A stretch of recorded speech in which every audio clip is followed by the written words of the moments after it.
Efectivamente, cada semana es una sorpresa por el personaje, por la figura que vamos a descubrir y además por el sitio que vamos a visitar. Como dice Rafa, nos vamos al Cono Sur y vamos a encontrarnos con un arquitecto que hace teatro. ¿De qué se trata esto, Edgardo Bermejo?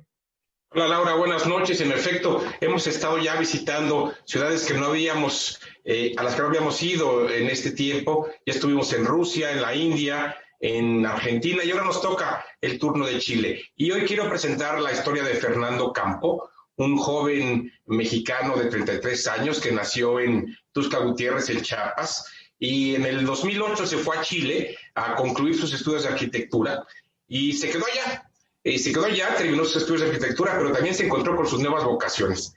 Fernando, además de arquitecto, es un director de escena, un dramaturgo, poeta, muy vinculado también a las artes transmediales y sobre todo a vincular todas estas disciplinas con el mundo de la arquitectura.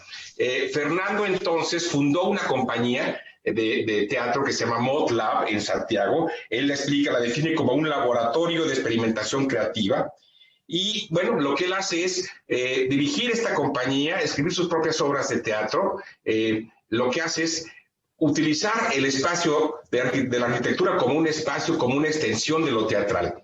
De manera que para él la arquitectura es una ampliación del espacio para transmitir emociones y el teatro a su vez es un espacio que crea una dimensión arquitectónica para quien lo visita.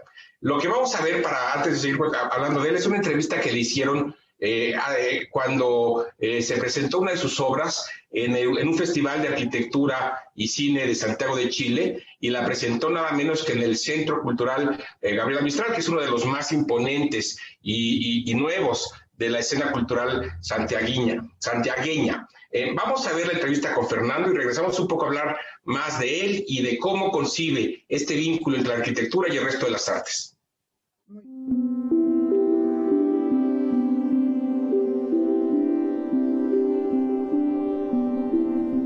Trabajo como director creativo en proyectos que mezclan diferentes disciplinas como arte, arquitectura, diseño y principalmente artes escénicas. Soy dramaturgo, de alguna manera, escribo ciertas obras de teatro y también me dedico a dirigir mis propios proyectos teatrales o escénicos. Errante fue realmente fue la primera pieza teatral que yo escribí, la escribí en el Centro de Investigación Teatral La Memoria con Juan Radrigán, y el título original era Velando una cuna errante. Era una obra que hablaba de un triángulo amoroso entre una pareja homosexual y una mujer, que era el personaje alegórico de la muerte. En ella trataba de temas que a mí realmente me interesaban como persona, porque cuando uno empieza a escribir, o realmente el acercamiento que yo tengo con la escritura o con la dramaturgia, es más que nada con temas que me pasan a mí, o sea, con temas que tienen que ver con mi propia biografía.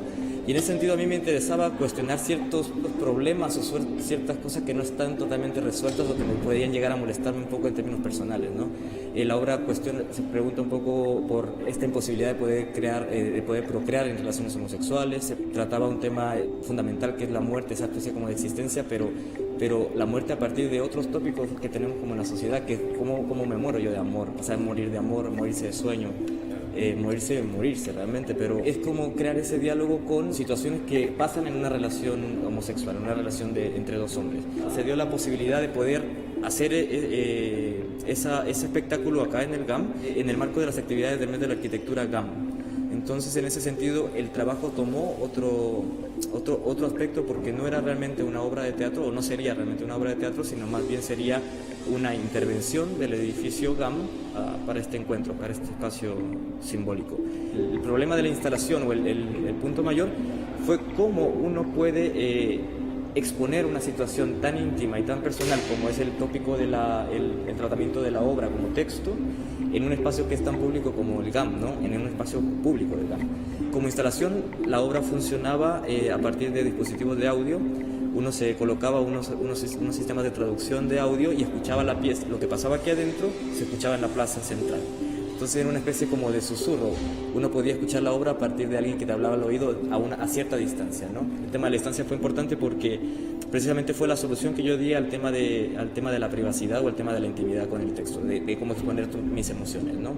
Y en ese sentido uno tomaba distancia del texto a partir de esta especie de doble altura, pero también en relación a la visualidad que uno podía tener, porque aquí estamos en un segundo plano, una especie de mezanine, que tú te acercas tanto a la obra, lo que pasa con el edificio, que uno no puede ver lo que está pasando.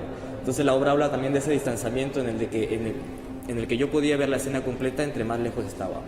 Y ese distanciamiento y ese tratamiento fue en órdenes arquitectónicos lo que más me interesaba trabajar.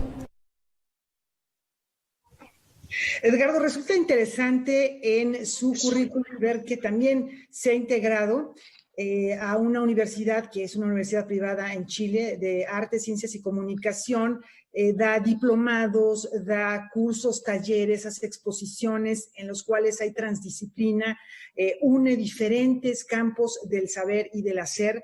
Y bueno, viendo imágenes del resultado de estos talleres creadas por él, por sus estudiantes, de verdad que impresiona mucho. Se ve una mano distinta en la creación, por ejemplo, de escenografía. Y esto es de verdad muy, muy notorio. Creo que vale la pena acercarse a este espacio creado por él que mencionabas hace unos minutos, porque puede uno ver algunas imágenes interesantes del resultado de esta unión de experiencias y de disciplinas. Sí, o apropiarse, mejor dicho, apropiarse de arquitectura como el espacio escenográfico ideal. Fíjate, si consideramos que la diáspora cultural la representan personas que rompen y que cruzan fronteras, pues con más razón, parte de ese viaje también es un viaje a través de cruzar las fronteras de las disciplinas artísticas. Y el caso de Fernando, pues es un ejemplo notable de alguien que vincula realmente todas sus vocaciones artísticas en un proyecto, en un artefacto multimedial muy sorprendente. Acabó la carrera de arquitectura, fíjate, su tesis de arquitectura fue sobre los poetas chilenos. Porque tiene otro vínculo con la poesía. De ahí se fue a estudiar a una universidad de teatro en Santiago de Chile, dirección escénica, fundó su compañía, como tú dices, da clases. En la propia compañía que tiene, lo contratan como director creativo para crear campañas de publicidad de grandes firmas chilenas, y bueno, pues es una obra muy, muy polifacética la que desarrolla Fernando. A mí me sorprendió cuando estuve investigando de él lo bien establecido, lo muy conocido que es en el ámbito cultural chileno, y es un mexicano muy joven que pues tiene ya 12 años representando a nuestro país, reinventando a nuestro país y reinventando a las artes iberoamericanas desde ese otro gran polo cultural que es Santiago de Chile. No, pues fabuloso conocerlo. Muchas gracias por traernos estas figuras que están cambiando el panorama, la escena artística en tantas partes del mundo. Me pregunto la próxima semana quién será. Vamos a descubrir más dentro de 8 días. Muchas gracias por estar hoy aquí, Edgardo Bermejo. Gracias a ustedes.